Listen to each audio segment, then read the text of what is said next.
ఒరేసుకుంటే ఉరేసుకున్నట్టే ఆనాటి నాయకుడు ఆనాటి ముఖ్యమంత్రి అన్నాడు. ఈనాడు మీ సోదరుడుగా రైతులకు అండగా నిలబడాలని మీరు వరి పండిస్తే చివరి గింజ వరకు కొనడమే కాదు, కనీసం మద్దతు ధరతో పాటు సన్న బియ్యానికి 500 రూపాయల బోనస్ ఇవ్వాలని ఇవాళ రైతులకు బోనస్ ఇచ్చి ఆత్మగౌరవంతో బ్రతికే విధంగా ఈ రోజు మన ప్రభుత్వం చర్యలు చేపట్టింది. రైతులకు ఒక్క పక్కన మహిళలు ఇప్పటి దగ్గర మా ఆడబిడ్డలతో చాలాసేపు మాట్లాడినా.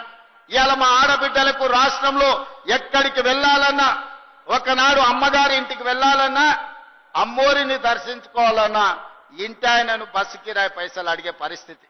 మరి ఇవాళ ఆ పక్కన మా అక్కలు చాలా మంది వచ్చారు, వేలాది మంది వచ్చారు. మా ఆడబిడ్డల్ని వెనకాల కూర్చోబెట్టారు. మా వాళ్ళందరూ ముందలుంటే నేను మాట్లాడి పెత్తనం వాళ్ళ చేతికిస్తాను. మా అక్కలు ఏడున్నా మా అక్కల ఆశీర్వాదంతో ఇవాళ మా ఆడబిడ్డలను అడుగుతున్నా, ఆర్టీసీ బస్సులు రాష్ట్రంలో అమ్మగారింటికి వెళ్ళాలన్నా, అమ్మోరిని దర్శించుకోవాలన్నా, మీరు భద్రాచలం రాముల వారి దగ్గరకు పోయినా, యాదగిరిగుట్ట లక్ష్మీ నరసింహస్వామి దగ్గరకు పోయినా బస్సులో ఇవాళ మా ఆడబిడ్డలు ఉచిత ప్రయాణం చేస్తున్నారు. ఇప్పటి వరకు దాదాపుగా ఈ 18 నెలల్లో 5,500 కోట్ల రూపాయలు ఆడబిడ్డల బస్సు ఉచిత ప్రయాణానికి ఈ రోజు నిధులు కేటాయించినమని నేను చెప్తున్నా. అదేవిధంగా సెల్ఫ్ హెల్ప్ గ్రూప్స్, స్వయం సహాయక సంఘాలకు పోయిన సంవత్సరం 20,000 కోట్ల రూపాయలు బ్యాంకు లింకేజ్ ఇచ్చినాం.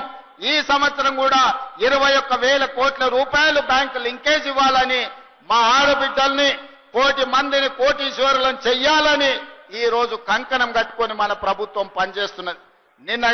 నిన్ననే శిల్పారామంలో మన ఆడబిడ్డలు చేసిన ఉత్పత్తులను చూడడానికి ప్రపంచంలో ఉండే అందరూ నిన్న శిల్పారామంకి ఆ మహిళలు మిస్ వరల్డ్ కాంపిటీషన్కి వచ్చిన మహిళలందరూ ఈ రోజు నిన్న శిల్పారామం దగ్గరకు వచ్చి మా ఆడబిడ్డల ఉత్పత్తులను కొనుగోలు చేసి ఆడబిడ్డలను అందరిని కూడా కలిసి ఆనందపడ్డారు.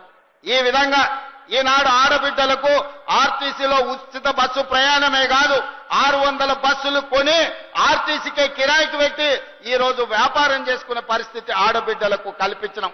1000 మెగావాట్ల సోలార్ విద్యుత్ ఉత్పత్తి చేసే ఒప్పందాలు విద్యుత్ శాఖతోని చేపించి అదాని అంబానీలతోని ఆడబిడ్డలు పోటీపడి వ్యాపారం చేసేటట్లు ఈ రోజు ఆడబిడ్డలకు అవకాశం ఇచ్చినాం.